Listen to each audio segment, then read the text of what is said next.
चांदूर बाजार तालुक्यातील माधान गावात रात्री झालेल्या मुसळधार पावसामुळे गावात ढगफुटी सदृश्य परिस्थिती निर्माण झाली।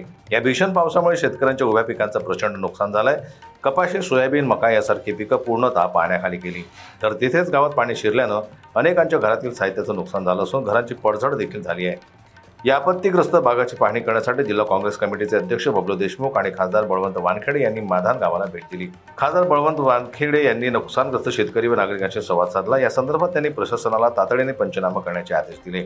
शेतकरी व ग्रामस्थांना दिलासा मिळावा यासाठी शासनाने त्वरित मदत जाहीर करावी अशी मागणी त्यांनी केली। तर तिथेच बबलू देशमुख यांनी थेट शेतकऱ्यांच्या बांधावर जाऊन नुकसानाची पाहणी केली आणि नागरिकांची व्यथा ऐकून घेतली। यावेळी त्यांच्यासोबत किशोर देशमुख, दिनेश देशमुख, पंकज आवारे, छोटू देशमुख आणि इतर ग्रामस्थ उपस्थित होते। गावातील नागरिकांनी प्रशासनाने तातडीने मदतीची कार्यवाही करावी अशी मागणी केली असून अचानक झालेल्या या ढगफुटीमुळे माधान गावात हाहाकार माजला असून शेतकरी आर्थिक संकटात सापडला आहे। जनता न्यूज करता चांदूर बाजारहून मयूर खापरे यांची रिपोर्ट।